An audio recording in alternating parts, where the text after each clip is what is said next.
Olá pessoal, continuando o nosso encontro de constitucional, vamos tentar fazer uma revisão nesse breve tempo que eu tenho sobre poder executivo.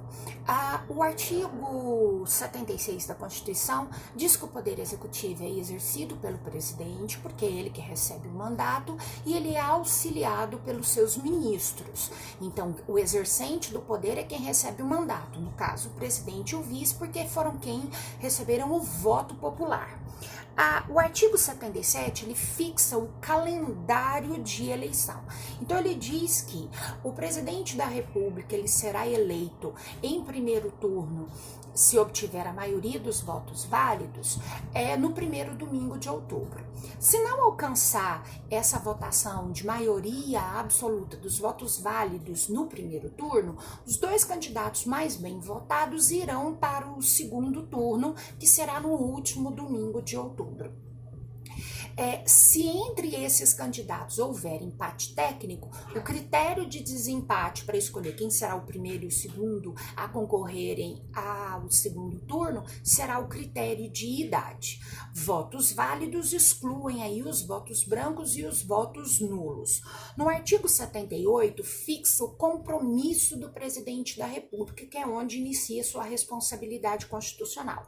Então, o presidente da República e o vice-presidente, quando eles vão tomar posse no Congresso Nacional, eles fazem um juramento constitucional. Eles juram obedecer à Constituição, eles juram fazer cumprir a Constituição, e qualquer violação constitucional é considerado crime de responsabilidade. E o parágrafo único do artigo 78 diz lá que se houver uma justificativa plausível, de força maior, em que o presidente e o vice não possam tomar posse no primeiro dia de janeiro, no dia 1º de janeiro do ano subsequente ao final do mandato do anterior, essa data pode ser prorrogada pelo Congresso Nacional. Mas é o Congresso que vai determinar se essa justificativa ela é válida ou não.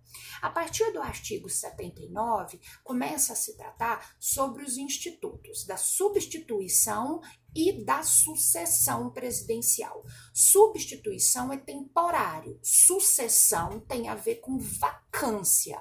Vacância é vaga aberta. Então, quando a vaga se abre, tem a sucessão. O primeiro a substituir o presidente é o vice-presidente da República, e o primeiro a suceder o presidente da República é o vice-presidente da República. Nós já tivemos duas experiências como essa na Constituição de 88. A sucessão de Itamar, que sucedeu a Collor, e a sucessão de Temer, que sucedeu a Dilma, ok? Então, sucessão é definitivo. Bom, aí o artigo 80, ele traz uma outra situação. Ele diz as duas vagas foram abertas. Então, não se tem nem presidente, nem vice-presidente da República. Os dois foram impeachmentados, os dois desistiram, renunciaram do mandato, os dois vieram a óbito, enfim.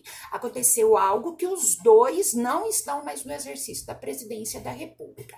Nesta situação, serão chamados provisoriamente para ocupar a presidência da República, em primeiro lugar, o presidente da Câmara dos Deputados, representante do povo.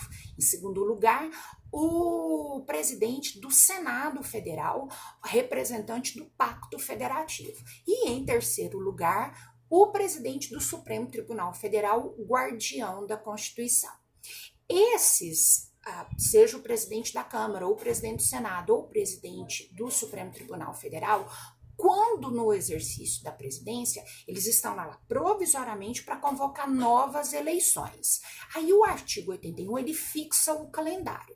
Se essa vaga das duas vagas, se essa vacância dupla foi aberta nos 2 primeiros anos, a eleição será direta, convocada num prazo maior, que é num prazo de 90 dias, tá? E será feita diretamente por todos nós. Contudo, se essa vacância dupla foi aberta nos 2 últimos anos, o Congresso irá fazer essa eleição de forma indireta, então eles é que vão escolher o novo presidente da República e o prazo para essa eleição é apenas de 30 dias. Seja esse novo presidente eleito nos 2 primeiros anos ou nos 2 últimos anos, ele apenas irá terminar o mandato de seu antecessor. Ele não ganha mais novos 4 anos. Ele apenas irá cumprir o que lhe resta do mandato de seu anterior. O artigo 82 fala que o mandato é de 4 anos, permitida uma reeleição, que está lá nas regras do artigo 14 da Constituição, e o artigo 83 fala que o presidente e o vice-presidente só podem se ausentar do país por mais de 15 dias, com autorização do Congresso Nacional, sob pena de perda do mandato.